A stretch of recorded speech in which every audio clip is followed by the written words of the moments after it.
बुद्धिहीन सदैव भोजन होता है संसार में, बुद्धिमान सदैव भोक्ता होता है। सृष्टि का यही नियम है। बुद्धि का मतलब ये नहीं कि बहुत बतावे धोखा दे। बुद्धि उसे कहते हैं जहाँ एकता, सम्मान और मर्यादा खड़ी रहे सामने, उसका नाम है बुद्धि, अन्यथा दुर्बुद्धि। बोलो श्री गुरुदेव भगवान ने की जय। तो भजन एक परमात्मा का, एक देवता, एक आइटम आपको दे देगी। सरस्वती बुद्धि ही देगी, लक्ष्मी जी धन ही देगी, इंद्र बल ही देगा, किंतु और अश्विनी कुमार आरोग्य देंगे। यदि आयु की, आरोग्य की आवश्यकता तो अश्विनी कुमारों की पूजा करो, लेकिन आरोग्य, बुद्धि, समृद्धि और परम श्रेय चाहिए, अविनाशी पद चाहिए, परम धाम चाहिए, एक नारायण की शरण जाना चाहिए। बोलो श्री राम जय जय राम। भगवान के भजन में दो नियम है। दो प्रकार के भगत होते आए हैं, सकाम कर्म योगी, निष्काम कर्म योगी। भगवान कृष्ण कहते हैं अर्जुन, चार प्रकार के भक्त मुझे भजते हैं, आर्थ, अर्थार्थी, जिज्ञासु और ज्ञानी। आर्थ उसे कहते हैं जो दुखी हो, अभाव खटकता हो, सृष्टि में निवारण न दिखाई पड़ता हो, दुख निवारण के लिए पुकारने वाला। अर्थार्थी, अर्थ माने धन होता है, धन, धान्य, पुत्र इत्यादि समृद्धि चाहने वाले। तीसरे होते हैं जिज्ञासु, मूलतः सत्य है क्या, तत्व है क्या, जानने की इच्छा वाले। चौथे होते हैं ज्ञानी, अनेक जन्म भजन करते करते अंत में जो प्राप्ति वाला ज्ञानी भक्त है, वो मेरा स्वरूप है, मैं उसमें हूँ, वो मुझ में है, मुझे हटा दो, उससे बैठा दो, पूर्ति हो जाएगी, उसे हटा दो, मुझे बैठा दो, एक ही बात है। या तो मनुष्य दुख निवारण चाहेगा, या धन, धान्य, पुत्र इत्यादि समृद्धि चाहेगा, या जानना चाहेगा, अथवा केवल पद चाहेगा। इसके अलावा मनुष्य पांचवी कोई वस्तु मांग ही नहीं सकता। चार प्रकार के भक्त मुझे बसते हैं, चारों उदार है। क्या भगवान को पूजा कराने की जरूरत थी जो हमने कुछ उदारता कर ली? ऐसी बात नहीं। वो अपने आत्मा के पथ की ओर अग्रसर है, जिसे भजना चाहिए उसे भज रहे हैं, इसलिए उदार हैं। अपने आत्म पथ की ओर अग्रसर हैं, इसलिए उदार हैं। और जो मांगते मैं देता हूं, सब कुछ मुझसे प्राप्त होता है। तो भाई मांगना है तो भगवान से मांगो। आज तक हम लोगों ने भगवान से कुछ मांगा ही नहीं। जहां ही कुछ प्रतीत हुआ कि यहां कुछ मिल जाएगा, तो हम वहीं घुटने टेक देते हैं। 33 करोड़ देवी देवता में भ्रमण होता ही रहता है भारतवर्ष में, लेकिन सबकी सीमाएं हैं, असीम है।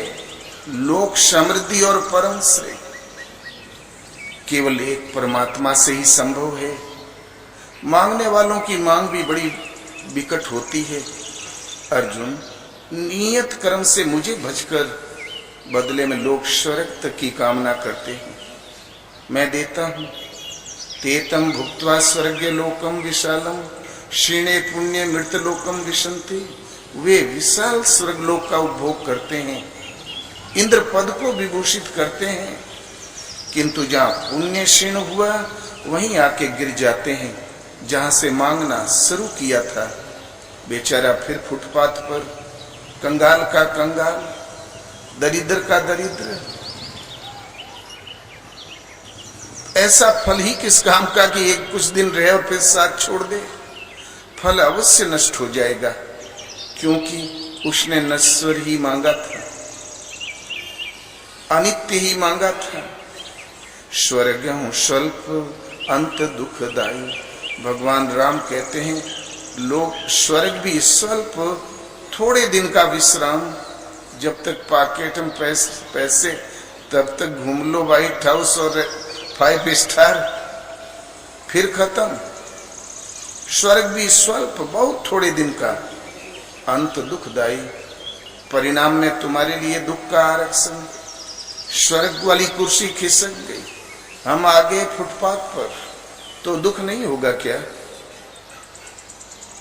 इसलिए क्षीणे पुण्य, जहां पुण्य क्षीण हुआ मृतलोकम विशंति, मृतलोक में गिर जाता है। स्वर्ग अवश्य चला जाता है, किंतु उस भक्त का कभी विनाश नहीं होता। क्यों? मेरे पथ में बीज का नाश नहीं है।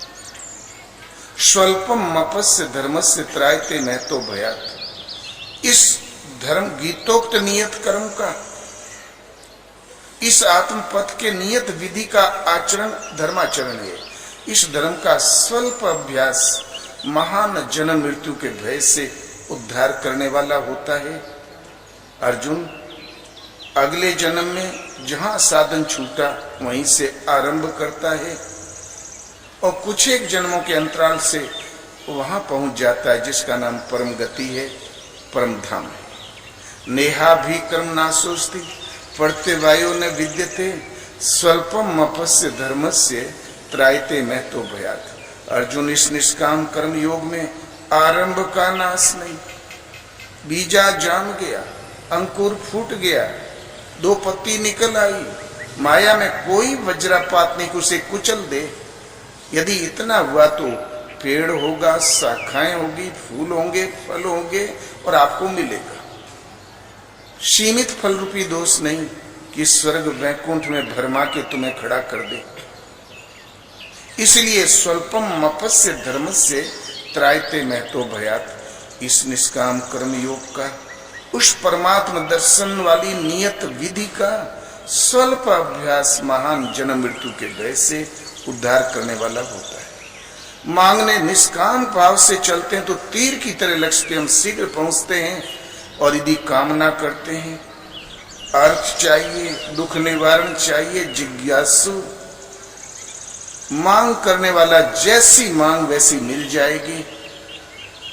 जब तक मान लो स्वर्ग ही मांगा उसका, जब तक पुण्य है, स्वर्ग की जब तक आयु है, तब तक वहां रुकना पड़ेगा। फिर स्वर्ग जहां शांत हुआ, साधना जहां से छूटी वहीं से आरंभ हो जाएगी। इस प्रकार अनेक जन्म संसिद्धि तत्व याति प्राम गतिम, अनेक जन्मों के परिणाम में वो वहीं पहुंच जाता है जिसका नाम परम गति है, परम धाम है। अनन्यास चिंतयन्तो माम ये जनाः पर्युपास्ते तेषां नित्याभियुक्ता नाम योगक्षेमं वहाम्यहम्। अनन्य न, अन्य न, मुझे छोड़कर अन्य किसी देवी देवता को न भजते हुए निरंतर जो मुझे भजता है, ऐसे समर्पित भक्त की योगक्षेमं वहाम्यहम्, योग की सुरक्षा का भार मैं वहन करता हूँ। उसे कुछ सोचने की जरूरत नहीं। छोटा बच्चा कहता है कि पैंट लाओ, चड्डी लाओ, खिलौना लाओ, यथाशक्ति लोग ढेर लगाए रहते हैं। तो करहूं सदा तिन के रखवारी, जिनि बालक राखई महतारी। नारद जी, अनन्य भाव से जो मुझे भजता है, ऐसे समर्पित भक्त मुझे बालक सुत के समान है और मोरे प्रौढ़ तनय सम ज्ञानी, ज्ञानी प्रौढ़ है। और जो समर्पित भक्त है वो बालक सुत के समान है। मैं उसकी वैसे ही रक्षा करता हूं नारद, जैसे शिशु की रक्षा माताएं किया करती। ये चमड़ी की आंख वाली माताएं, पर्दे की आड़ में बच्चा चाहे सरफ से लिपट जाए, गड्ढे में चला जाए, आग में भी गिरते देखे जाते हैं बच्चे, किंतु भगवान एक ऐसी मातृशने देते हैं, कोई जगह ऐसी नहीं, कोई पर्दा नहीं जहां उनकी दृष्टि न पड़ती हो। तो करहूं सदा तिन के रखवारी, जिमि बालक राखई महतारी। समर्पण के साथ जपो। सुतीक्ष्ण ऐसे ही भक्तों में से थे। भगवान वनवास काल में सुतीक्ष्ण की ओर बढ़े, अतिशय प्रीति का प्रवाह देखा हृदय में। वो विक्षिप्त की तरह चिंतन में डूबे हुए थे। दिशियरु विदिशि पंथ नहीं सूझा, को में चले कहाँ नहीं बूझा। कबहू के फिर पाछे पुनि जाई, कबहू के नृत्य करें गुण गाई। वो ये भूल गए कि मैं कौन हूं, कहाँ जा रहा हूं। कभी नाचने लगे, पूरब किधर पश्चिम किधर मालूम नहीं, मैं कौन हूं, जा कहाँ रहा हूं ये भी मालूम नहीं।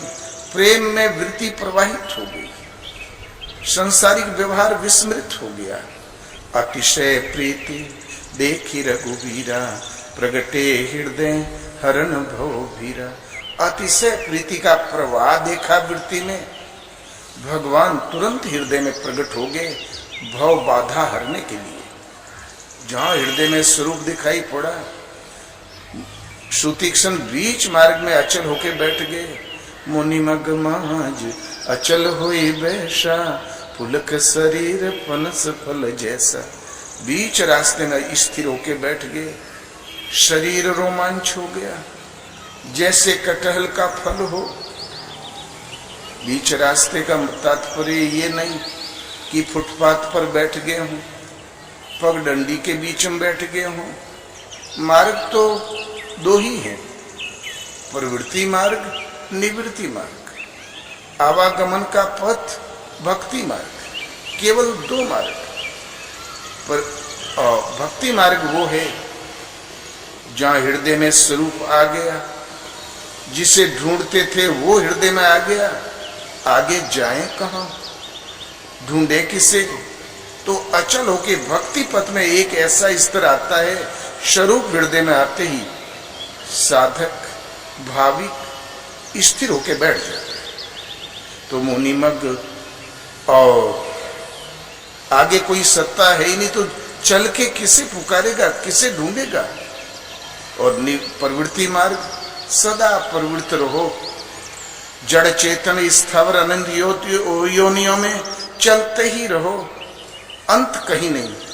वो एक भूल भूलैया, किंतु भक्ति पथ ऐसा है कि क्रमशः उत्थान करते करते जहां मूल का स्पर्श किया तो मुनि मग माच अचल हुई बैसा, पुलक शरीर पनस फल जैसा। भक्ति पथ में स्वरूप आते ही बीच रास्ते में स्थिर होके बैठ गए।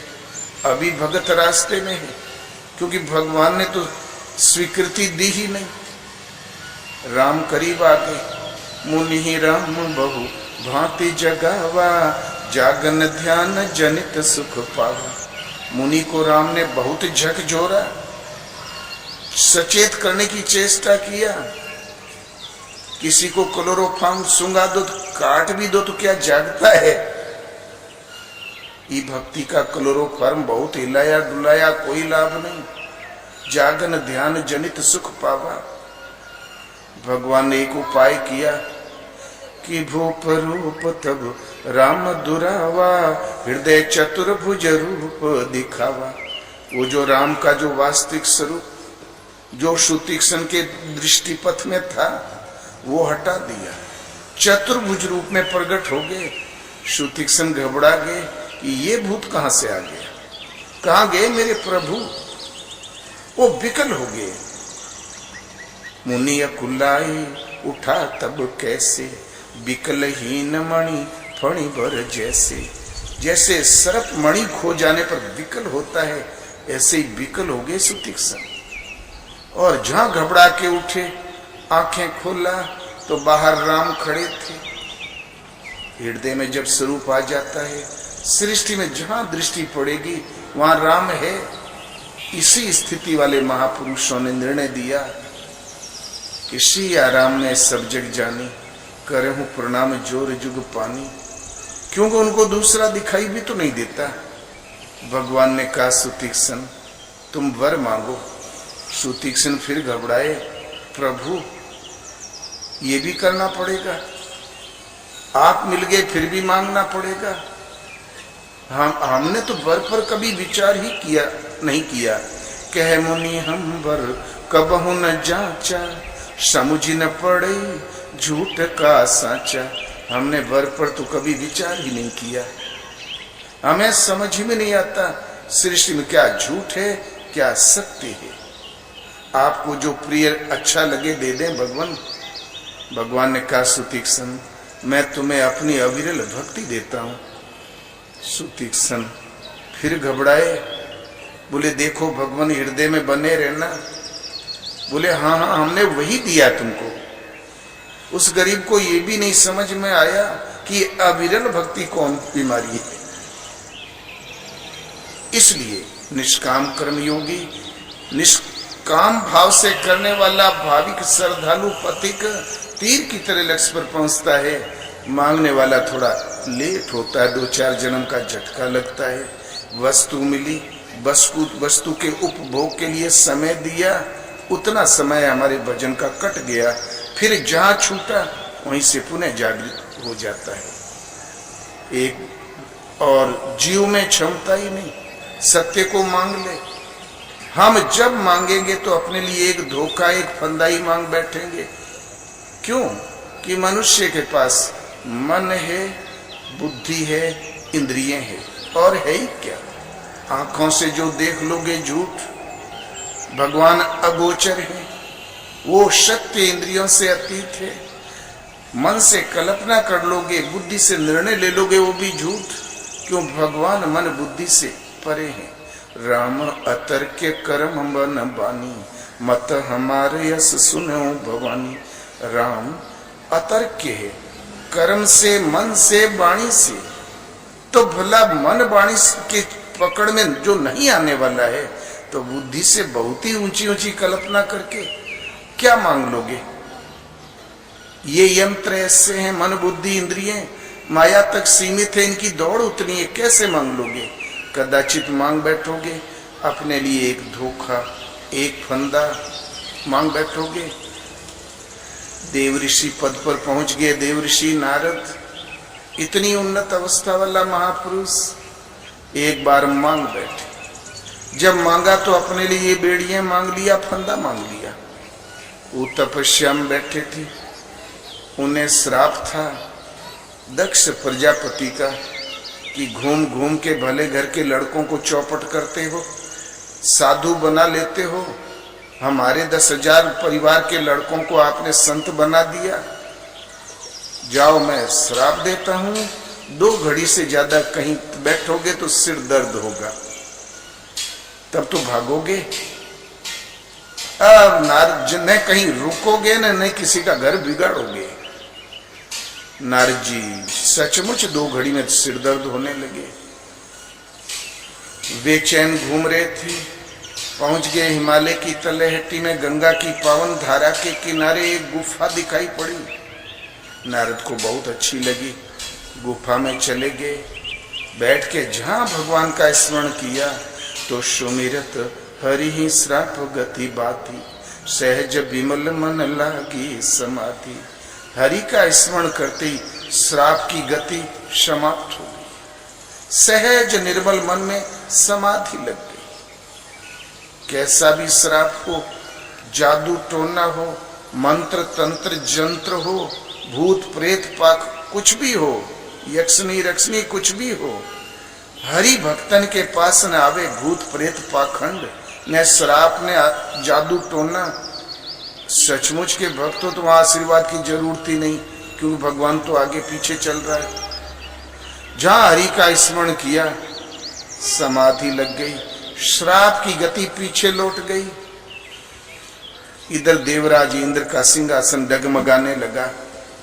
वो घबराया, बोले बस बस नाच बंद करो, मेरा सिंहासन खतरे में। क्या बात है? पता लगा कि देवऋषि नारद तपस्या कर रहे हैं। बोले चलो भैया, देवताओं यही निवेदन है, 4 दिन ये सभा बंद करो, ये डांस बंद करो, सब पूरी टीम चले जाओ, नारद को पथ भ्रष्ट करो। अब चले उस गंगा के किनारे, हिमालय की तलहटी वन प्रांत में। वो टीम सारी उतर गई। कामदेव, क्रोधदेव, लोभदेव, मोहदेव, रंभा, मेनका, जो भी रही हो, उर्वशी, सब कभी सन्न देनो खड़ा कर दे सामियाना, कभी बगीचा लगा दे, कभी तोड़ दे, धक्का मुक्की खेलते रहे बेचारे। काम कला कछु मुनि न व्यापी, निज भय डरे मनोभव पापी। काम का एक नाम मनोभव, मन का संसार। डर गया। बोले शंकर जी ने श्राप दिया, बगैर तन के भटकता रहा दीर्घ काल तक, अब ये भी ने श्राप दे दे तो फिर गया मैं काम से। तुरंत माला लेके दौड़ा गजरे वाली। कुटिल आदमी दंडवत भी करेगा तो नवनी नीच के अति दुखदाई। जिमी अंकुश धनु उर्ग बिलाई, कुटिल तो था बेचारा। माला गले में डाल के साष्टांग गिर पड़ा। जय हो जय हो जीतेंद्रिय जय हो, काम विजयी जय हो, क्रोध विजयी जय हो, सर्वज्ञ जय हो। बोले अरे भाई तुम हो कौन, यहाँ कर क्या रहे थे? बॉम्बे से शूटिंग करने आए थे क्या? नारद भ्रमणशील, कहाँ क्या हो रहा सब मालूम ही था। बोले नहीं भगवान, हम शूटिंग करने नहीं आए थे, आप ही को शूट करने आए थे। बच गए हो आप तपोधने। आप या तो भोलेनाथ शिव हैं, दूसरे आप हैं। जय हो मनोनिग्रह, जय हो इंद्रिय विजेता, जय हो परम पावन। भगवान मुझे क्षमा करे, मेरा कोई दोष नहीं। इंद्र ने मुझे भेजा था। बोले भाई इंद्र का हमने क्या बिगाड़ा? बोले देवऋषि, उन्हें संदेह है कि आप कहीं इंद्र पद न ले ले। तो शूक हाड़ले भाग सठ, श्वान निरखी मृगराज, छीन ले ही जनु जानी जिए, तीन सुरपति न लाज। एक सूखी हड्डी का जीर्ण टुकड़ा लेके कुत्ता भागता है सिंह को देख के, कहीं हमारी हड्डी ने छुड़ा ले, ये पकवान ने छुड़ा ले। अरे सिंह सूखी हड्डी चबाता है, मोटा भैंसा मारता है, गले की नस तोड़ के सुर सुर पहले खून पीता है आधा मन, फिर विश्राम करता है 2 घड़ी, फिर थोड़ा बहुत खाता है, दूध निकल जाता है। एक शेर शिकार करते हैं, सैकड़ों गीदड़ अपना पेट पालते हैं, वो हड्डी चबाता है। देव ऋषि की निगाह में इंद्रपद एक सूखी हड्डी के तुल्य था। उन्हें कामना थी ही नहीं, वो तो केवल प्रभु को चाहते थे। किंतु लगता है ये देवता लोग त्रिकालज्ञ भी नहीं होते। उन्हें इंद्र को यह भी नहीं पता कि हमारी गद्दी से इनका मतलब नहीं। नारद सकुशल आगे बढ़े। फिर नारद के मन में विचार आया। बोले अरे मैंने वो विजय की है जो शिव ने की, जरा शंकर जी को भी सूचित कर दूं। बोले अरे भोलेनाथ, हर बार तो दंडवत करते थे नारद, इस बार पोस्ट बराबर की हो गई ने, हाथ मिलाने के चक्कर में पड़ गए। जय हो भोलेनाथ जय हो। या तो आप थे काम विजयी या फिर हम 2 हो गए। तो उठाया त्रिशूल। बोले तेरी नालायकी, अभी तो फर्स्ट राउंड है, कई कोर्ट लड़ना पड़ेगा फाइनल में पहुंचने के लिए। अभी तो कुछ नहीं, अभी तो शुरुआत है नारद। बोले भाग यहां से, कर भजन जा।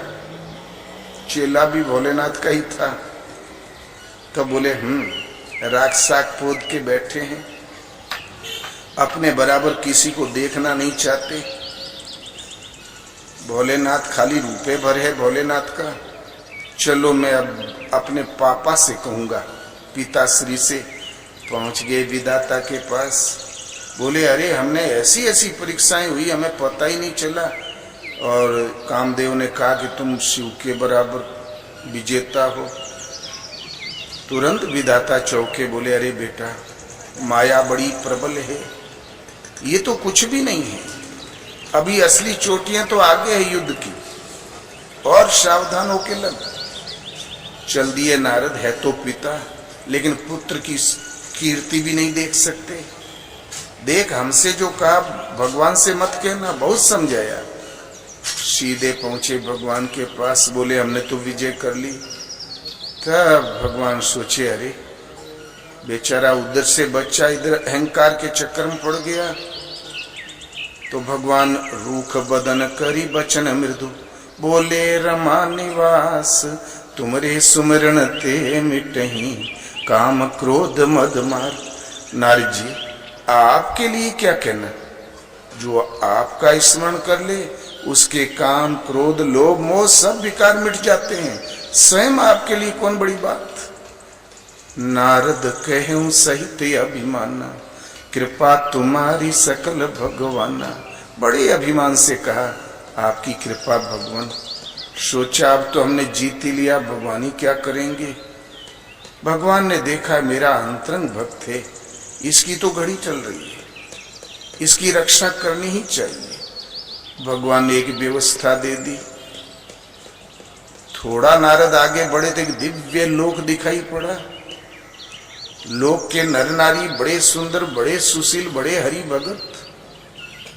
वो घूम के बोले, अरे त्रिलोक छान डाला, ये नगर कभी हमारी दृष्टि में पड़ा क्यों नहीं, ये तो बड़ा दिव्य है।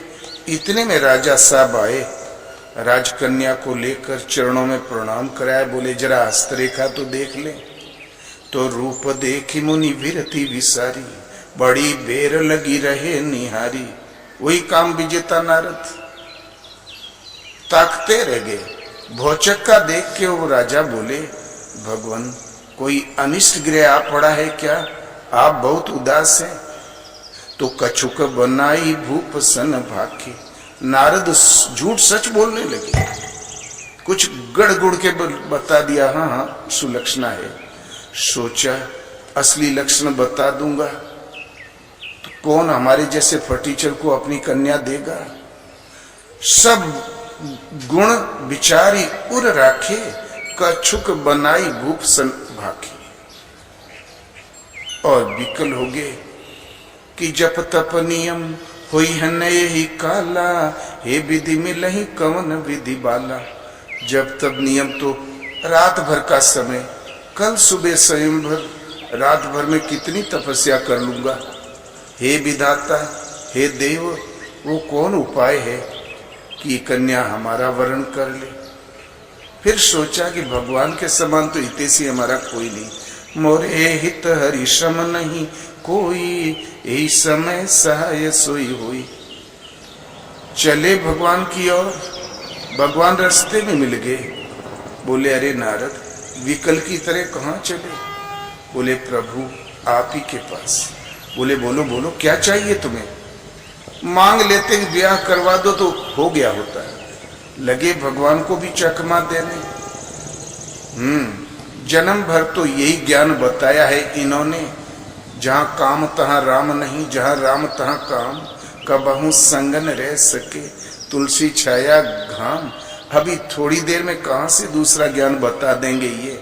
ऐसा कुछ करूं भगवान भी पता नहीं पावे, हमारी गोटी लाल हो जाए।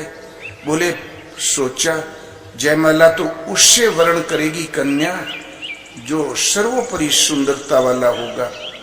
भगवान से सुंदर तो कोई नहीं है। इनके रूप की थोड़ी थोड़ी सौंदर्य माधुरी सबके पास है। प्रभु अपना स्वरूप दे दे केवल कल भर के लिए। बोले एवमस्तु। बहुत खुश हुए नारद। सोचा फिर भी भगवान से जबान से राइट करवा लूं। बोले प्रभु जिस विधि से हमारा हित हो करना। भगवान बोले नारद तुम पागल तो नहीं हो गया है। जय विधि हो ही परम हित, नारद सुनहु तुम्हार। सोई हम कर बनयान कछु, मृखान बचन हमार।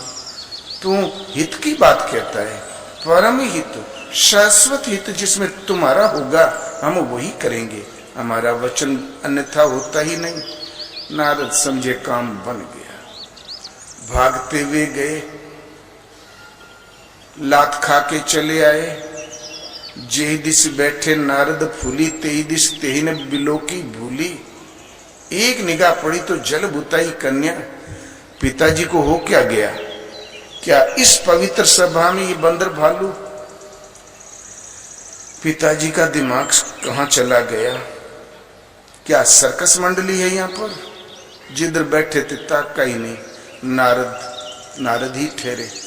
लपक के आगे पहुंच गए। दूसरी ओर घूम गई तो माला ठीक कर लिया। तीसरी ओर घूम गई तो लगे मुस्कुराने। बांदर यदि हंसने लगे तो और बच्चे तो डर ही जाएंगे। बड़ा बेतुका हंसता है। और नचा के, खिला के, घुमा के, भटका के और माला डाला भगवान के गले में और निकल गई। एक रूप से बैठे थे भगवान। पागल हो गए नारद। जब जल में मुंह देखा तो बोले, हो जगत मोरी उपहास कराई, दई हूं श्राप की मरी हूं जाई, या तो श्राप दूंगा या प्राण दे दूंगा। बिकल की तरह चले, भगवान रास्ते मिल गए। संग रमा सुई राजकुमारी। तो बोले, शंकर जी को जहर पिला के लक्ष्मी को आपने प्राप्त कर लिया, हमें बंदर का मुंह देके विश्व मोहिनी को आपने ले लिया। तू छलिया हो, तुम ढोंगी हो, तुम कपटी हो, मैं श्राप दूंगा। तो भगवान मुस्कुराए, नारद तुम संत हो, साधु ते हो ही न कार्य हानि। संत से कभी किसी का अनिष्ट होता ही नहीं। किसी का अनिष्ट कर सके ऐसा संत के पास होता ही नहीं। कुछ कर कहां से दोगे? बोले, हम बातों में आने वाले नहीं, अवश्य दूंगा। बोले, दे के देख लो। तो बोले, जाओ मनुष्य का शरीर धारण करो और तुम्हारी स्त्री चोरी चली जाए, तुम भी हमारी तरह बुलक बुलक रो, और बंदर की जो आकृति दिए हो, बंदर आपकी सहायता करे। भगवान बहुत खुश हुए। नारद, अवतार तो कभी न कभी लेना ही पड़ता है। कभी सुअर, मैला भी हमें ढकेलना पड़ा है, सिंह, मछली, कछुआ। कभी कभी दुर्लभ मानव तन मुझे मिलेगा, मैं भाग्यवान हूं नारद। बड़े भाग्यमान सुतन पावा, मैं भाग्यवान हूं नारद। जिया जंतु से तो जीव छूटा भला। क्या कहा, स्त्री चोरी चली जाएगी, सुलक्षणा होगी, तभी तो कोई चुराएगा। झगड़ालू कंटाही के कौन चुराता है? भले लोगों के लिए दो आंसू सभी बहाते हैं नारद, मैं भी बहा लूंगा। अरे परशुराम रहे तो रणुआ, कपिल भी बैचुलर, दत्तात्रेय, सनकादि ऋषि सब बेशादिये में हमारे अवतार बीते, भला शादी भी होगी। तुमने मुझे वरदान दिया नारद, बंदर सहायता करेंगे, न यूनिफॉर्म देना पड़ेगा, ड्रेस, न अस्त्र शस्त्र देना पड़ेगा, और नहीं भोजन के लिए चूल्हा जलाना पड़ेगा जो उजला है। बंदर को क्या, इस डाल से उस डाल छलांग मारा, पेट भर गया। नारद, अब ऐसी सैन्य दल ने, भूतों ने, भविष्यति, जो अवतार लेके मुझे कार्य करना था तुमने कर डाला, हमारा बोझा हल्का हो गया नारद। तब नारद सोचे, देता हूं श्राप, हो जाता है आशीर्वाद। बात क्या है? चरणों में गिर गए, पाहि माम शरणागतम, बचाइए भगवान, बचाइए भगवान। तब हरि माया दूर निवारी, नहीं ता रमान राजकुमारी। भगवान ने अपनी माया का पर्दा हटा दिया, राजकुमारी भी गायब, लक्ष्मी भी गायब। जो सत्य है, नित्य है, उस पर जब दृष्टि पड़ी तब लगे डुगडुग कांपने। बोले, अरे भगवान, ये तो रूप धारण करके माया ही आई थी, मैं तो बाल बाल बच गया। हमने दुर्वचन कहे, पाप कैसे मिटेगा? मूर्खा हो मम श्राप कृपाला। भगवान ने कहा, मम इच्छा कह दीन दयाला। नारद, मेरी इच्छा थी तुम्हें मैं संकट से जल्दी बचा लूं, इसलिए मुझे इतना कुछ करना पड़ा। जाओ शंकर का जाप करो। तो देव ऋषि पद इष्ट ऊंचाई पर पहुंचा हुआ पथिक भी यदि कुछ मांगता है अपनी बुद्धि से, तो नारद ने अपने लिए फंदा मांग लिया। बोले, वो तो माया थी, मैं तो बाल बाल बच गया। जीव में वो क्षमता ही नहीं कि सत्य को मांग सके। इसलिए कल्याणकांक्षी को चाहिए कि भगवान के ऊपर छोड़ दे, उनके मन कर्म वचन से समर्पित हो जाए, अनन्य भाव से समर्पित हो जाए। श्रुतीक्षण की तरह, माता मीरा की तरह, भगवान जिसमें हित हो आप कर डाले। वो भक्त तीर की तरह सीधा पहुंचता है। मांगने वाला 2 4 6 जन्म का इतना चक्कर लगाता है, बीज का तो नाश नहीं है। एक समय की घटना है, महाभारत युद्ध का अंतिम निर्णय हो चुका था, अंतिम संधि प्रस्ताव फेल हो गया। कृष्ण भगवान लौटने लगे। तब दुर्योधन ने कहा, केशव आप किसकी ओर रहेंगे? बोले दुर्योधन, मैं हूं समदर्शी, मेरा संसार में कोई शत्रु नहीं है और नहीं कोई मित्र है। मेरे पास जो पहले आएगा मैं उसी की तरफ रहूंगा। शकुनी ने पीछे से पल्ला पकड़ के खींचा। बोले, अरे बेटा दुर्योधन, काम तो बन गया। अर्जुन नहाएगा धोएगा, घड़ी भर बैठ के आंख मूंदेगा, बड़ा टोना टुटका जानता है। तो राती रात दौड़ा कर यदि कृष्ण को छीन लेते हैं तो पांडवों के पास फिर बचा ही क्या? चला दुर्योधन। उधर भगवान कृष्ण ने देखा कि वो लंठ चला आ रहा है बड़ा मूर्ख, अपने बैठने की जगह तो जरूर ढूंढेगा। स्वर्ण सिंहासन सजा सजाया रख दिया सिराने और भगवान लेट गए निद्रा में। इतने में पहुंचा दुर्योधन। बहुत खुश हुआ कि भला पहले मैं पहुंचा, मैं बैठूं कहां? अरे कृष्ण कुछ भी हो, हड़पा हुआ राज है, मैं मूर्धा अभिषिक्त नरेश का युवराज, मैं बैठूं कहां? दाहिने बाएं दृष्टि दौड़ाई तो सिंहासन पर दृष्टि पड़ गई। बोले, ओ ये व्यवस्था मेरे लिए हुई है। कुछ भी हो, ये यदुवंशी अतिथि सत्कार बड़ा बढ़िया जानते हैं। अकड़ के बैठ गया। इतने में पहुंचा अर्जुन। उसे पहले पीछे आने की चिंता ही नहीं थी, वो समर्पित भक्त ठहरा। वो सुविधा भगवान दे ले अपना। आया, सादर चरणों में प्रणाम किया, धूल में ही बैठ गया चरणों में, मुखारविंद का दर्शन करता रहा। इतने में भगवान की आंख खुली। वो भगवान के उठने की प्रतीक्षा करता रहा। बराबर दर्शन उनकी पलक टिकी हुई थी प्रभु के चेहरे पर। जहां आंख खुली तो भगवान ने कहा, अर्जुन तुम कब आए? अर्जुन कुछ कहता पहले ही दुर्योधन बड़ी जोर से गुर्राया। बोले, नहीं पहले मैं आया हूं। तो बोले, भाई तुम आए जरूर, मेरी दृष्टि अर्जुन पर पड़ी है। आना तब होता है जब देखा देखी हो, आमना सामना हो। आड़ में तो पता नहीं इस हॉल में क्या क्या पड़ा हुआ है, कौन कौन कहां बैठा है। दुर्योधन घबराया, लगता है ठग लिया क्या। भगवान ने कहा, दुर्योधन तुम बिल्कुल चिंता मत करो, मेरे पास दो वस्तु हैं, एक एक ले लो।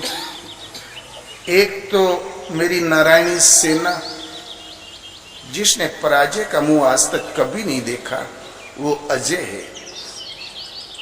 और दूसरा मैं अकेला, किंतु मैं शस्त्र नहीं उठाऊंगा, युद्ध नहीं करूंगा। एक एक ले लो। दुर्योधन ने कहा, केशव पहले मैं आया हूं इसलिए मैं ही मांगूंगा। भगवान ने कहा, हाँ हाँ तुम मुझको मांग लो। बहुत बिगड़ा दुर्योधन। बोले, वाह फिर धोखाधड़ी। जब शस्त्र नहीं उठाना है, युद्ध नहीं करना है, तो क्या बांसुरी बजा के ताता दिना हमें आपसे रास लीला करवानी है? कृपया नारायणी सेना दीजिए। भगवान ने कहा, एवमस्तु।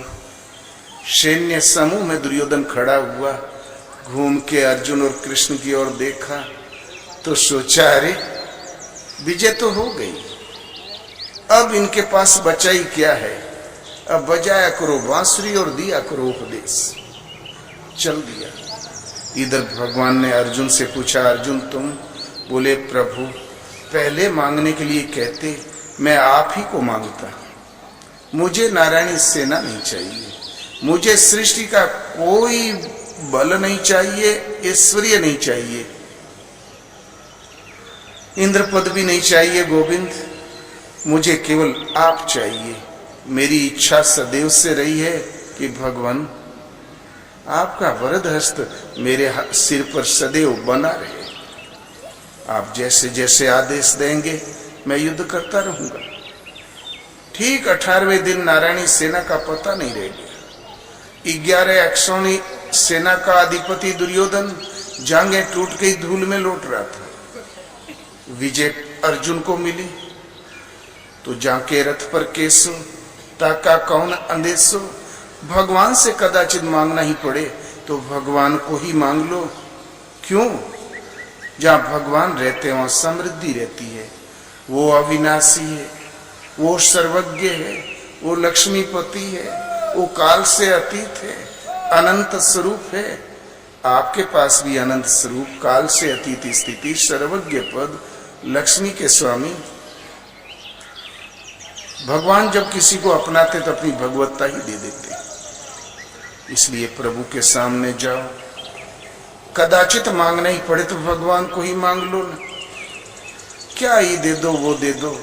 भगवान हमारा घर बन जाए तो हमारे लड़के की नौकरी लग जाए, वो नहीं जानते कि तुम्हें क्या घट रहा है। एक परमात्मा की शरण जाओ, दृढ़ संकल्प हो जाओ। भगवत पथ में कपट नहीं लगता। गुरु महाराज का आदेश था कि सदगुरु के सामने जो हृदय में हो वो जबान पर हो। जबान पर कुछ और है, हृदय में कुछ और है, वो भक्त कभी कामयाब नहीं होता। एक बार कृष्ण और सुदामा मित्र हो गए पाठशाला में। गुरु माता ने कहा जाओ लकड़ियां लाओ जंगल से। 2 मुट्ठी चना पकड़ा दिया सुदामा को कि दोनों बांट के खा लेना। जंगल में पहुंचते ही लगा मूसलाधार वृष्टि होने लगी। एक पेड़ पर कृष्ण और एक पर सुदामा। लगी तूफानी शीतलहरी हवा चलने। सुदामा को लगी भूख। अब ब्राह्मण ने तो ठहरा, ब्राह्मण माने खवाए से सुधा पीड़ सही सके न जोगी। सुदामा जी आस्ते आस्ते चना कुटकुटाने लगे। कृष्ण का सुदामा डाल छूटने जाए, अंतिम चना मुंह में डाल दिया। तब कृष्ण बोले अरे सुदामा, गुरु माता ने चने दिए थे वो कहाँ है? बोले अरे कन्हैया, दोनों हाथों से तो मैंने पेड़ पकड़ रखा है, कहीं गिर गए। बोले ये दांत क्या किटकिटा रहे हैं? बोले अरे दुर्बल ब्राह्मण हूं कन्हैया, शीत के मारे। तो बोले ठीक सुदामा, ये 1 मुट्ठी चना तुम्हारे ऊपर मेरा ऋण रहा। सुदामा समझ गए ये सब जानता कि मैं खा गया। खिन्न सुदामा। गुरु धाम से जब छुट्टी मिली, कृष्ण हो गए द्वारकाधीश, सुदामा हो गए दरिद्राधीश। दिन भर भीख मांगे और पेट कभी न भरे। आधे पेट खा के बच्चे सो जाया करें। वृद्धावस्था आ गई, दांत हिल गए। तब एक दिन पंडिताइन ने कहा विप्रवर, कृष्ण बाल सखा है, एक बार चले जाते हो तो आपकी सारी दरिद्रता दूर हो जाती। सुदामा बोले नहीं, मैं उसके पास नहीं जा सकता। उसी ने तो मैत्री का हाथ बढ़ाया था, ये भी कहा था कि जो मेरा है सब तेरा है सुदामा, तब मेरा ख्याल क्यों नहीं किया? किंतु कहीं से ढूंढ डांट के मांग जांच के 3 मुट्ठी चूड़ा ले आई पंडिताइन। फटी सी दुपट्टी में 13 पलोटन लपेटा, तब भी 2-2 दाना गिर जाते थे। पहले कपड़े कहाँ थे, मिल फैक्ट्रियां कहाँ थी, और गरीब के घर में कहाँ। पुटली थंबाया हाथ में, बोले ले ये रा खर्च द्वारका तक का, और डंडा थंबा दिया, बोले ले ये लकुटी, मुंह घुमा दिया द्वारका के पथ की ओर। जब सुदामा चलने लगे, भूल गए भूख और प्यास कृष्ण के विरह में। न जाने कितने दिन में पहुंचे। पोटली बगल में दबी की दबी रह गई। दरवाजे पे जाके खड़े हुए द्वारपाल से कहा, द्वारपाल कन्हैया से कह दो तुम्हारे बाल सखा सुदामा आए हैं। द्वारपाल ने एड़ी से चोटी तक निरीक्षण किया, बोले वारे बाल सखा, कृष्ण से मिलने बड़े बड़े चक्रवर्ती सम्राट आया करते हैं, बॉम्बे के सेठ लोग भी आते हैं, ये अच्छा सखा मिला कृष्ण का। लेकिन भगवान का द्वारपाल शिष्ट व्यवहार कैसे करता। पहुंचा भगवान के पास, बोले प्रभु फटी सी दुपट्टी लपेटे, हाथ में एक लकुटी, अति दुर्बल एक विप्र खड़ा है दरवाजे पर। कहता है कृष्ण हमारे बाल सखा है, अपना नाम सुदामा बताता है। भगवान ने जहां सुना सुदामा जरूरी काम कर रहे थे, फेंक दिया, लगे दौड़ लगाने। कहीं बांसुरी गिरी, कहीं दुपट्टी गिरी, कहीं पीतांबर गिरा। जाके सुदामा के चरणों में लौट गए। बोले अरे सखे, इतने दिन कहाँ रहे? उठा के लाए, सिंहासन पर बैठा दिया। जितने आंसू उतने पानी, चरण धोया। 56 प्रकार परोस के आया, कटने लगा। 15 दिन ऐसे बीत गए जैसे 2 दिन बीते। सुदामा रोआ झाड़ दिए, बड़ा माल खाने को मिल रहा था। इतने में घर द्वार याद आया। बोले कृष्ण मित्र, अब हमें छुट्टी दो, तुम्हारी भाभी परेशान होगी। कृष्ण का नहीं सके, 15 दिन और। बड़े आदमियों का दबाव था, रुकना पड़ा। जब सुदामा की विदाई हुई तो पहले नगर फेरी भ्रमण कराया गया, लेकिन कृष्ण दिव्य रथ पे बैठा के ऊंचे सिंहासन पर कृष्ण चरण सहला रहे थे, रुक्मणी जी चमर डुला रही थी। लेकिन लकुटी वही, दुपट्टी वही जो आधा चूतर खुला था ना, ज्यों का त्यों, ट्रेडमार्क वही। नहीं तो लोग कैसे समझते कि गरीबी किस चिड़िया का नाम है। पूरा नगर भ्रमण कराया, जनता मुस्कुरा रही थी। बोले भैया बचपन से ही तो ड्रामा ही तो किया है, ये भी कोई पाठ होगा। फिर 2 कोस विदा करके राज परिवार लौट आया। शंख ध्वनि से जैसे किसी महाराजा को विदा करे, उसी तरीके से विदा किया, लौट आया। जहां अकेले पड़े सुदामा तो बहुत जन्नाए, लगे बड़बड़ाने। ले अंबार लगा था पीले पीले वस्त्रों का, 4 धोती अपने भाभी के लिए नहीं दिया, मेरी दुपट्टी तक नहीं बदला। और पट्ठा ले 3 मुट्ठी चूड़ा रहा, 2 चबा गया, 1 ही बचा। फिर प्रॉपर्टी पर निगाह गई, चिंता हुई। वो महत्व रखता था 3 मुट्ठी चूड़ा। क्या बतावे, चुड़ैल पंडितनिया गले पड़ गई, भला मैं क्यों जाता उसके पास। भुनभुनाते हुए घर आए तो झोंपड़ी गायब। हे प्रभु, झोंपड़ी कहाँ गई? हाय बच्चे, हाय पंडिताइन, लगे कल्पने। इतने में दृष्टि पड़ी दूसरी तरफ, भव्य महल ठीक वैसे ही जैसा द्वारका में था। बोले प्रभु, इतना जल्दी बना कैसे? ये कहाँ का रईस आ गया? हाय पंडिताइन, हाय बच्चे। इतने में झरोके में से पंडिताइन झांकी, 16 श्रृंगार करके खड़ी थी। पंडिताइन के गले में कौस्तुभमणि लटक रही थी। सुदामा और भी घबरा गए। बोले अरे, कृष्ण ने तो कुछ दिया नहीं, जन्म भर मर खप के एक चांदी की लड़ी पांव में हम नहीं पहना सके, ये 16 श्रृंगार कहां से पाई? झरोका जानते हो, एड़ी से नख से सिक्त पूरा स्वरूप दिखाई पड़े। दूसरे तीसरे खंड में खड़ी थी।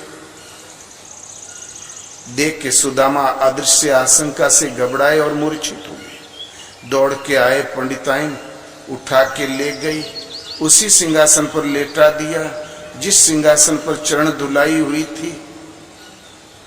अब वो झूला झूलने लगे, 56 प्रकार पकवान मिलने लगा। द्वारकापुरी तो स्वाहा हो गई समुद्र में, किंतु सुदामापुरी के अवशेष आज भी देखने को मिलते हैं। भगवान जब कृपा करते हैं तो अपनी भगवत्ता दे देते हैं कि तुम्हारी कृपा पाव कोई कोई, उनकी कृपा से कोई कोई पाता है। तो भगवान है कैसे? जानत तुम ही हुई जाए, तुम्हें जानकर तुम ही हो जाता है। सेवक समाहित हो जाता है, जीव मिट जाता है, परमात्मा ही शेष बच रहता है। शूरश और भगवान जब अपनाते हैं, कोई बड़ा आदमी महान फैक्ट्री मैन है तो 2 शोरूम आपको खुलवा देगा, फैक्ट्री तो नहीं दे देगा। इंद्र को जब वो वरदान दे देगा, लेकिन जब इंद्र पद के लिए खतरा है तो आपके साथ सब व्यवहार कर डालेगा कि कैसे इसको नष्ट करूं। भगवान अपनाते तो अपने में समाहित कर लेते हैं। जानत तुम्हें हो जाए, उसी भाव की स्थिति दिला देते हैं। सुदामा पुरी आज भी है, किंतु ये तो उन्हें सरुई से मिली मिलाई थी, किंतु एक चना मुट्ठी का कपट मर गए जन्म भर खाए बिना। जब प्रायश्चित पूरा हुआ था उतने में तो दांत हिल गए थे, अग्नि मंद हो गई थी। अब ये रसगुल्ले किस काम के? अभी हम एक दुकान में से आ रहे हैं, बढ़िया तावदार रसमलाई धरी थी।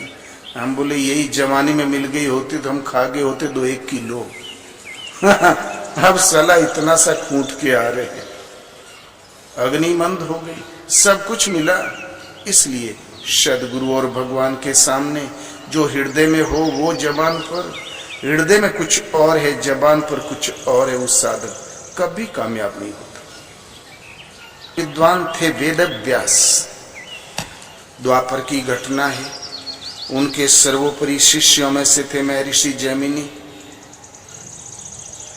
व्यास जो कुछ पहले श्रुत ज्ञान था, शिष्य परंपराओं में रटाया जाता था, कंठस्थ करके याद रखा जाता था, इस परंपरा को उन महापुरुष ने तोड़ दिया। 4 वेद, 6 शास्त्र, महाभारत, ब्रह्मसूत्र और गीता, यही प्रमुख उनकी कृति है। अंत में 8 श्लोकों में स्तुति करते हुए कहा कि इनमें से तुम्हारा धर्म शास्त्र कौन है? तो गीता। गीता सुगीता कर्तव्या, कि मन्ये इस शास्त्र संग्रह है या स्वयं पद्मनाभ से मुख पद्माद विनिसृता। गीता भली प्रकार मनन करके हृदय में ग्रहण करने योग्य है, हृदय में धारण करने योग्य है। पद्मनाभ भगवान के श्रीमुख से निसृत वाणी है। फिर अन्य शास्त्र के पचड़े में पड़ने की कौन जरूरत? कि मन्ये शास्त्र संग्रह है, क्यों मस्तिष्क में कचरा संग्रह करते हो? जब स्वयं परमात्मा के श्रीमुख की वाणी है, भगवान के श्रीमुख की वाणी है, फिर ये मानव कृत अन्य लेखा जोखा रटने की कौन जरूरत है? एकम शास्त्रम देवकी पुत्र गीतम, एको देवो देवकी पुत्र एव, एको मंत्रस्तस्य नामानि यानि, कर्माप्येको तस्य देवस्य सेवा। संसार में एक ही शास्त्र है, देव की पुत्र भगवान श्री कृष्ण ने जो श्रीमुख से गायन किया, गीता। एक ही देव है, उस गायन में भगवान ने क्या सत्य बता दिया? आत्मा, परमात्मा का एक सूक्ष्म नामकरण आत्मा भी है। वैदिक काल में यही पवित्र नाम था। और उस आत्म तत्व को कैसे प्राप्त करें, उसके लिए क्या जाप करें? तो एक ही मंत्र है। उस प्रभु ने क्या जपने के लिए आदेश दिया? ओम। और 7 बार गीता में ओम शब्द आया है। और कर्मा पेको तस्य देवस्य सेवा। यदि मानव तन मिला है तो एक ही कर्म कर्तव्य पथ है आपका, मन क्रम वचन से। गीता में वर्णित उस परमदेव परमात्मा का सेवन, उनकी सेवा, चलते फिरते उठते बैठते स्मरण बना रहे। वेद लिखा अवश्य, धर्मशास्त्र का सम्मान नहीं दिया, ने महाभारत ने भागवत, विशुद्ध धर्मशास्त्र का सम्मान वेद व्यास ने, लेखक ने स्वयं दिया। तो गीता को वो इसलिए कि अपौरुषेय वाणी है, भगवान के श्रीमुख से सीधा प्रसारण है। गीता आपका धर्मशास्त्र है। जब गीता भू पृथ्वी पर उतरी, अवतरित हुई, उस वक्त ये कुरान, बाइबिल, आगम कुछ भी नहीं था। कोई मजहब संप्रदाय थी ही नहीं। मनुष्य मात्र के लिए कोई धर्मशास्त्र था तो गीता। इसलिए भगवान ने कहा, अर्जुन, अनित्यम असुखम लोकमिमं प्राप्य भजस्व मां। सुख रहित क्षण भंगुर किंतु दुर्लभ मानव तन को पाकर मेरा भजन कर। भजन का अधिकार किसी वर्ग विशेष को नहीं है। भजन के अधिकार के लिए किसी विशिष्ट कुल में जन्म लेने की जरूरत नहीं। चाहे श्रृंगी ऋषि की तरह मृगों के झुंड में फेंका क्यों न मिला हो, तब भी ब्रह्म ऋषि हो गए। दुर्लभ मानव तन को पाकर मेरा भजन कर। संसार में पशु पक्षी, अंडज पिंडज स्वेदज उद्भज, पशु पक्षी जड़ चेतन अनंत योनिये, उनमें एक विशिष्ट योनि है नर मानव तन। ये दुर्लभ है मानव तन, देव दुर्लभ है मानव तन, ऐसा तन पाके भजस्व माम, मेरा भजन कर। भजन करने का अधिकार मानव तन को है। अब आपका ये तन पृथ्वी के गोले में कहां मिला हो, इसका प्रश्न नहीं। अरब में जन्मे हो चाहे ऑस्ट्रेलिया में। फिर भगवान ने कहा कि हम दोनों के संवाद को जो इन भटके हुए भक्तों में कहेगा, उसके समान प्रिय करने वाला कोई नहीं, अर्थात उसके द्वारा मैं पूजित होऊंगा, मेरी पूजा पूर्ण हो जाएगी। केवल कानों से सुनेगा वो भी उत्तम लोकों को प्राप्त होगा। सुनने का महत्व लगता उस टाइम भी अनपढ़ता ज्यादा थी क्या, जो केवल सुना जा रहा है। इसलिए उसके समान मेरा प्रिय कार्य करने वाला संसार में कोई नहीं है। हम दोनों के संवाद को जो इन भूले भटके भक्तों में प्रसारित करेगा। गीता आपका धर्मशास्त्र है, 3 आवृत्ति कर ले गीता की, न संदेह है न भविष्य में संदेह कभी होगा। गीता के अनुसार सब अंधे, 11 अक्षौहिणी जन समूह, लगभग 2.5-3 अरब होता है। उतने बड़े जन समूह में सब के सब अंधे। भगवान के निरंतर साथ रहने वाला अर्जुन भी अंधा। अध्याय 10 में भगवान श्री कृष्ण ने अब विस्तार से अपनी विभूतियों का वर्णन किया। अर्जुन, सूर्य में तेज में हूं, पृथ्वी में क्षमता में हूं, सूर्य चंद्रमा में शीतलता में हूं, सृष्टि में किंचित भी तेज युक्त वस्तु है उन तेजवानों का तेज में हूं।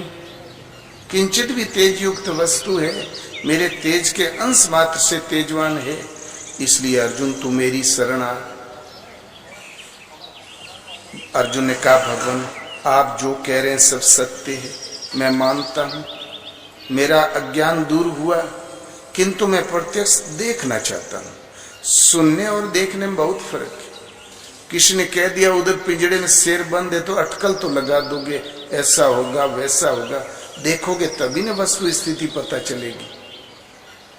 कितना ही व्हाइट हाउस की तारीफ करें लोग, कल्पना हम भी कर लेंगे।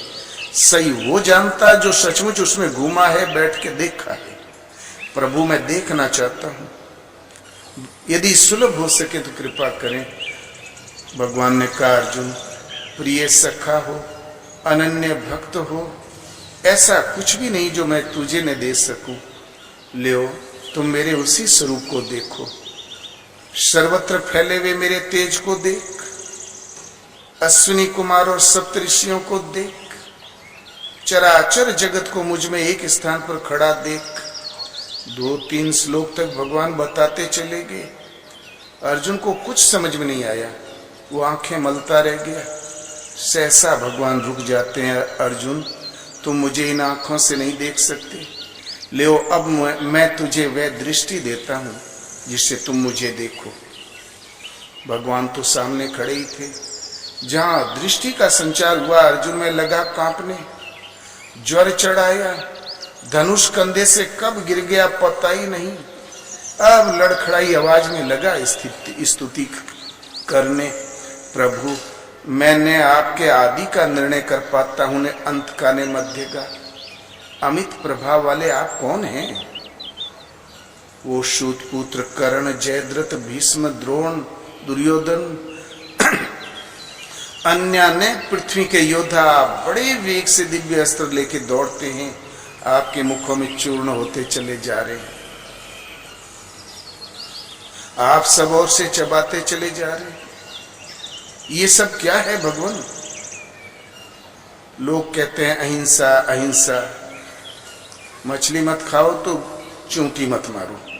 सबसे ज्यादा भोजन भट्ट तो भगवान निकले, सारा महाभारत चबा गए। ये दिव्य अस्त्र तो मूली और सलाद का काम कर रहा था। अर्जुन स्तुति करने लगा, तमक्षरम परमं वेदितव्यम त्वमस्य विश्वस्य परम निधान तुम्हें व्यय शाश्वत धर्म गोप्ता सनातनस्तम पुरुषो मतो में। भगवान आप परम अक्षर है, परम तत्व है, जानने योग्य परम देव है, परम पुरुष है। आप सनातन पुरुष हैं, गोपनीय धर्म के रक्षक हैं। भगवान आप ही शाश्वत हैं, आप ही सनातन। गीता के आरंभ में अर्जुन ने कहा था भगवान कुल धर्म सनातन है, जाति धर्म शाश्वत है। वही अर्जुन जब प्रत्यक्ष देखा तो बोले नहीं भगवान आप सनातन हैं, आप शाश्वत हैं। वास्तव में देखा कि इस लोकों में स्तुति किया, क्षुद्र त्रुटियों के लिए क्षमा याचना करने लगा। प्रभु हमने कभी हे सखा, हे यादव, हे कृष्ण कहा, उन त्रुटियों के लिए पिता जैसे प्रिय पुत्र को क्षमा करता है, सखा सखा के अपराध क्षमा करता है, पति जैसे पत्नी के अपराध क्षमा करता है। ऐसे ही भगवान मेरे उन अपराधों को क्षमा कर दें जो कभी हमने हे सखा कह दिया। सखा कहना कोई अपराध नहीं। भगवान कृष्ण भी स्वयं अर्जुन को सखा कहते ही थे, उन्होंने ही बनाया भी था। हे यादव कहा, उस त्रुटि के लिए क्षमा कर दें। संसार जानता कि यदुवंश में वो जन्मे थे, तो कहां से हम तिवारी जी कह दें उनको। जो जन्मे थे वो तो कहना ही पड़ेगा, ये भी कोई खास अपराध नहीं। हे कृष्ण का उसके लिए क्षमा कर दे। भगवान का रंग जानते हो, एकदम श्याम, काली वाली पैंट। आज कोई सांवले रंग का बच्चा होता तो हम कल्लू कहते हैं, उस जमाने में उसको कृष्ण कहते थे संस्कृत भाषा में। ये भी कोई अपराध नहीं, जब श्याम रंग के थे ही, तो कहां से कर्पूर गौरम कह दे हम, ये भी कोई अपराध नहीं। लेकिन दृष्टि मिली और स्वरूप देखा, तब अर्जुन ने पाया न ये काले हैं न गोरे हैं, रंग रूप से परे, ये जाति है न वर्ण, इन सब से अतीत, इनके समान दूसरा कोई नहीं है। तो भला सखा कैसा? सखा तो एक बराबर का स्तर होता है।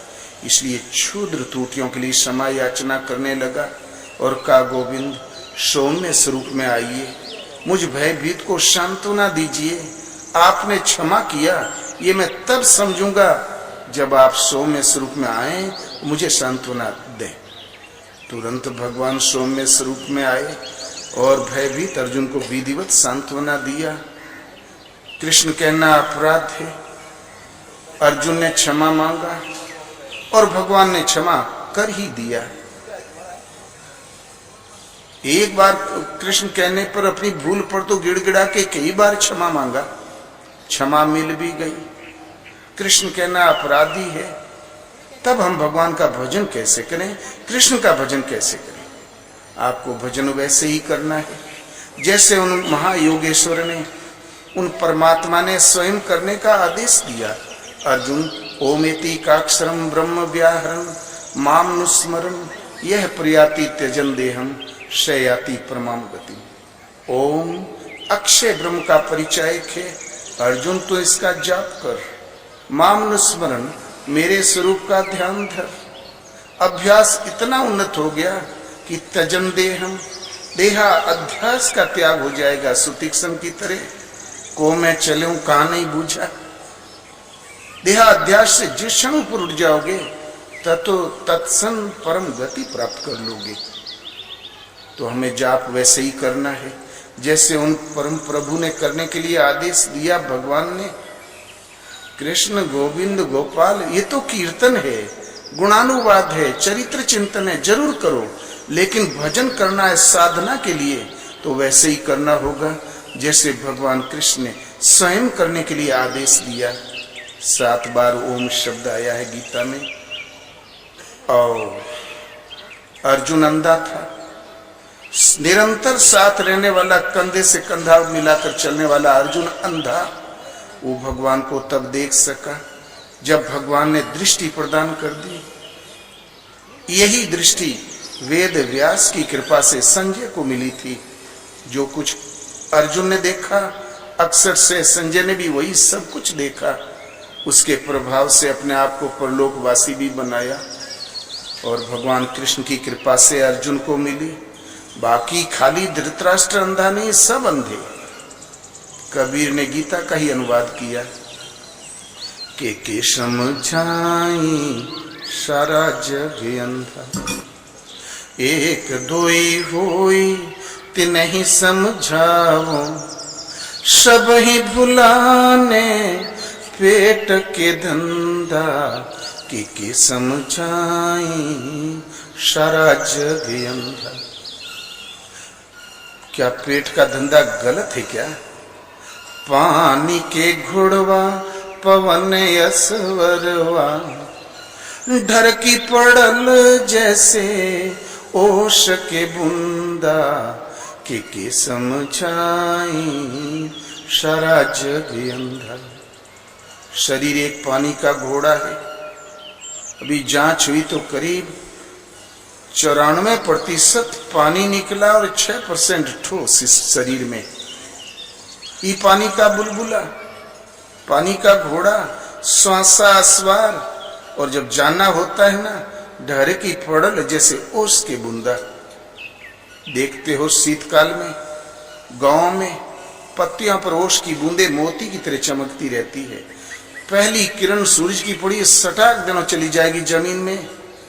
10 मिनट बाद जमीन का ओदापन भी खत्म, गीलापन भी खत्म, उड़ गया। भाप तो थी। इतना ही है शरीर का अस्तित्व। क्या हुआ?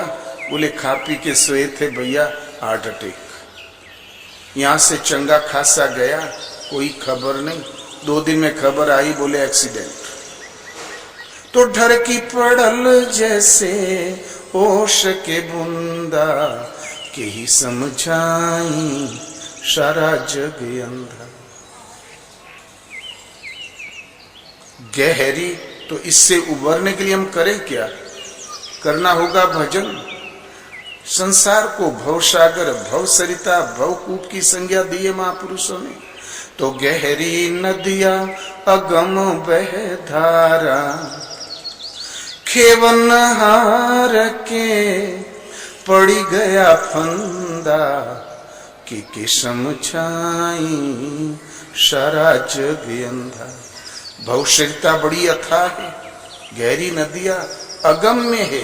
हम अपनी बल बुद्धि से तैर के इसको पार नहीं कर सकते।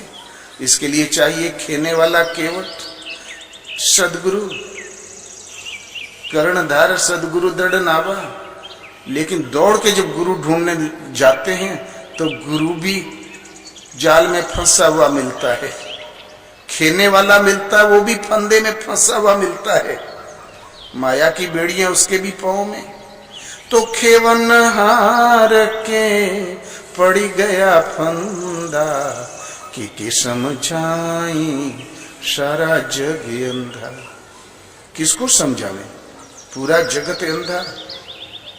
तो गुरु करे जान के, पानी पिए छान के, रास्ता चले देख के, और जीवन में कोई ऐसा काम न कर दे आजीवन सोचनीय हो जाए, कभी चित्त से न उतरे। बिना विचारे न करे। झटके में कर लोगे तो खेने वाला भी हो सकता फंदे में फंसा मिले, तो तुम भी अंधे, वो भी अंधा।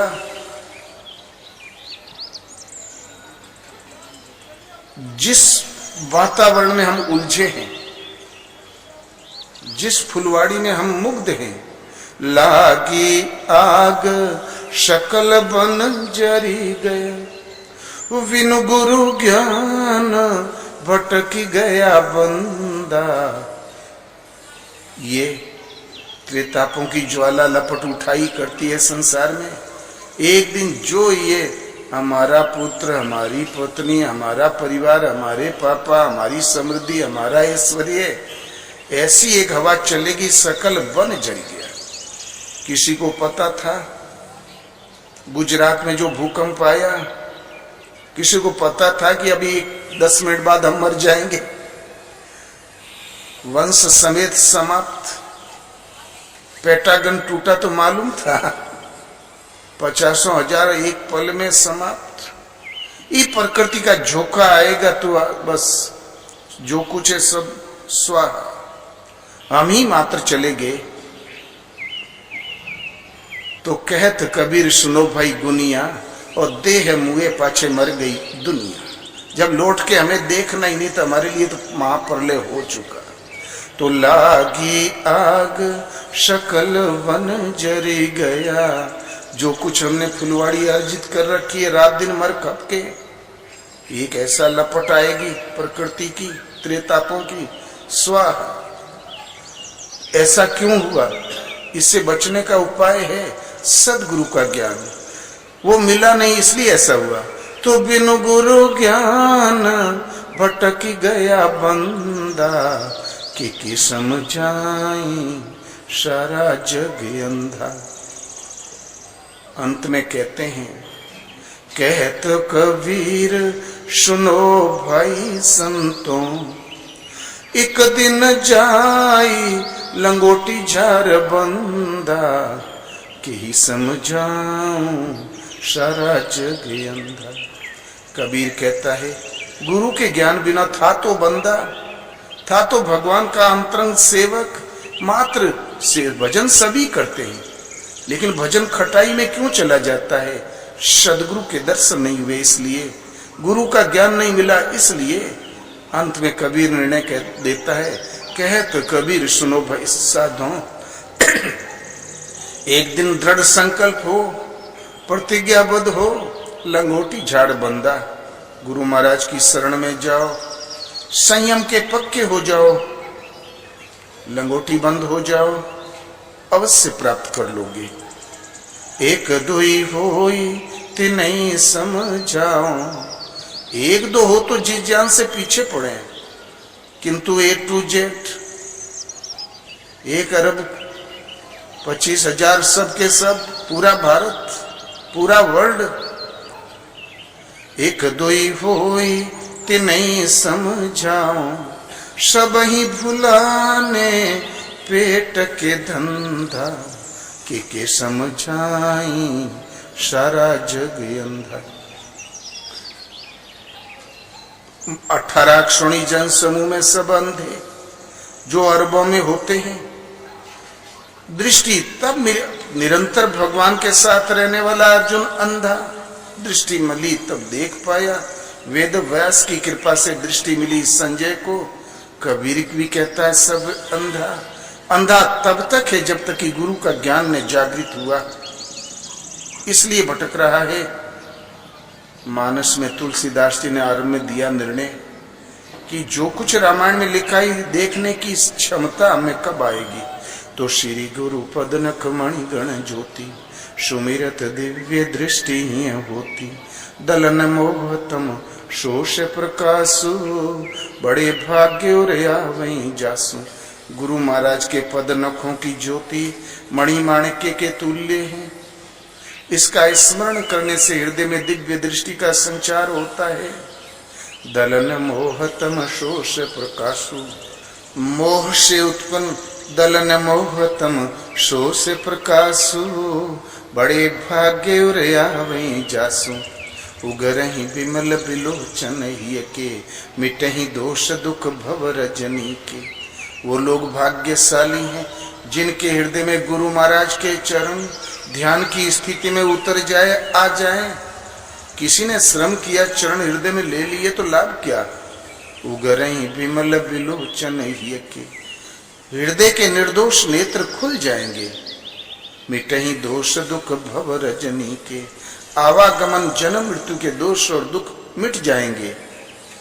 सूझहि राम चरित मणि माणिक, गुप्त प्रगट जहाँ जो जेहि खानिक। रामचरित मानस के प्रति सूझ पैदा हो जाएगी कि इसमें लिखा क्या है। गुप्त जो लिखने में नहीं आ सका, प्रगट जो लिखने में आया, अथवा पर ब्रह्म परमात्मा के अंतराल में क्या रहस्य छिपा, वो भी दिखाई देने पड़े लगेगा। जो जेहि खानिक।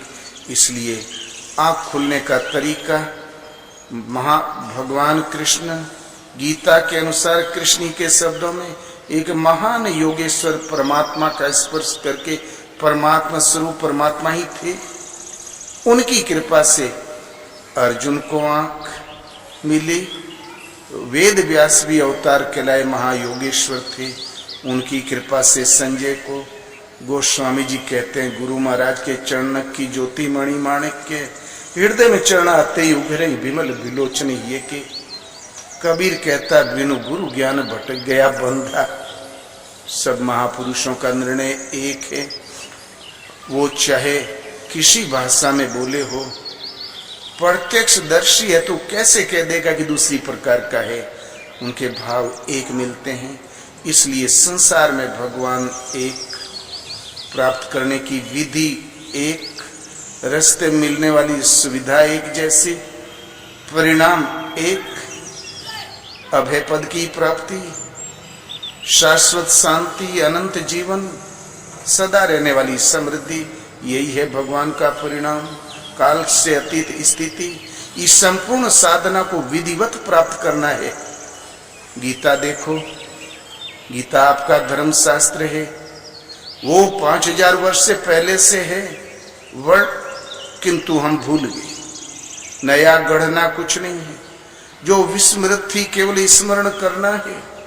माताएं पढ़ें, बच्चे पढ़ें, पुरुष पढ़ें, और आप किस जाति वर्ण में हो, किस संप्रदाय में हो, किस मजहब की परिधि में जीवन काट रहे हो, इसकी जरूरत नहीं।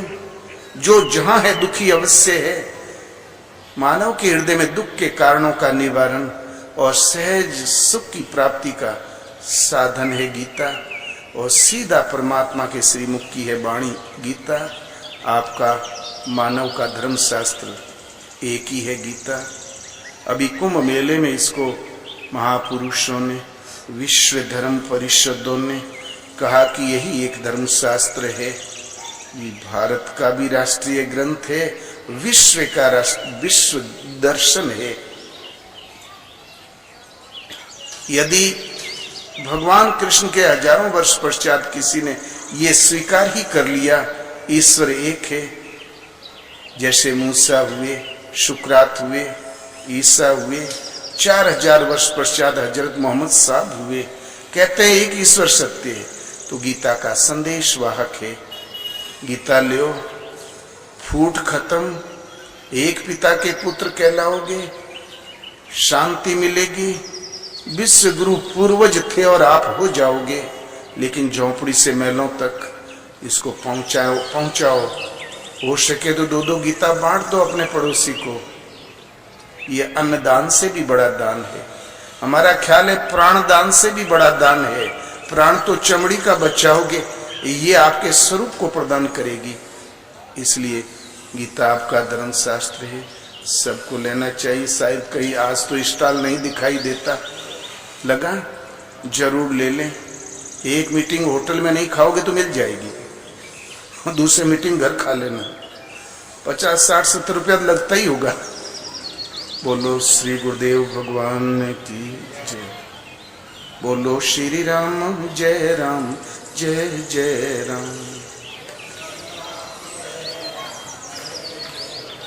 ओम जय सिया राम जय जय सिया राम।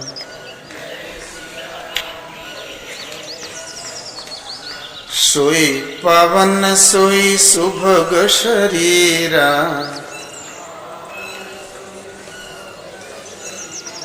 जो तन पाई भजिए रघुवीरा।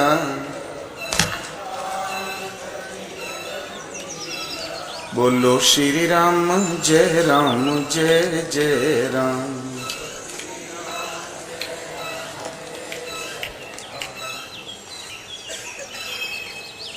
दो अंग्रेज, हाँ, आज यहाँ के आप लोगों ने सबने मिलके सुना है भंडारे की व्यवस्था की है।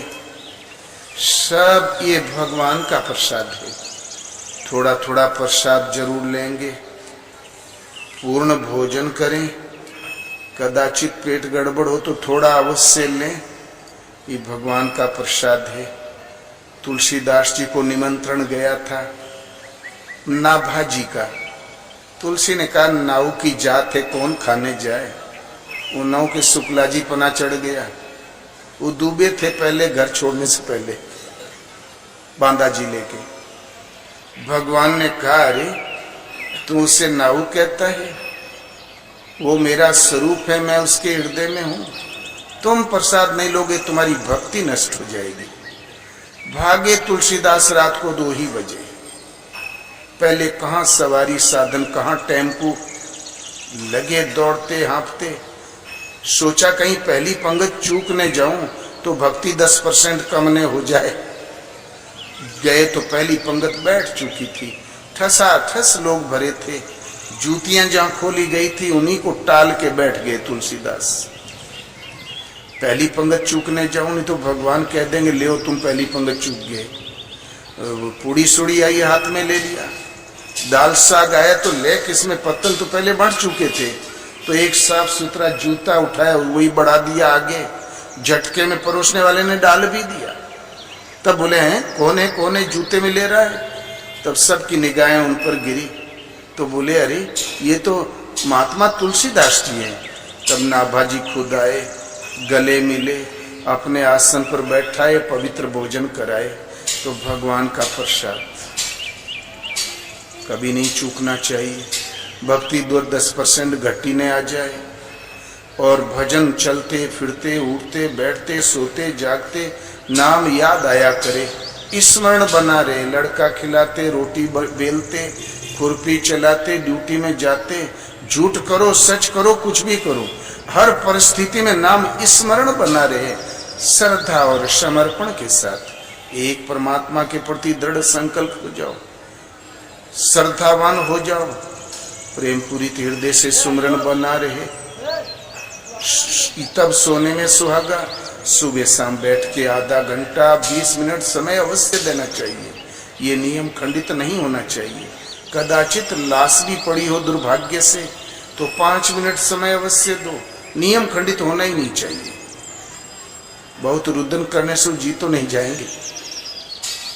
भगवान जानते हैं ये मुझे पुकार रहा है, तुरंत सुनवाई होने लगेगी। आपके हृदय में जो माया का पर्दा पड़ा, जहां हल्का हुआ तो भगवान मार्गदर्शन करने लगेंगे।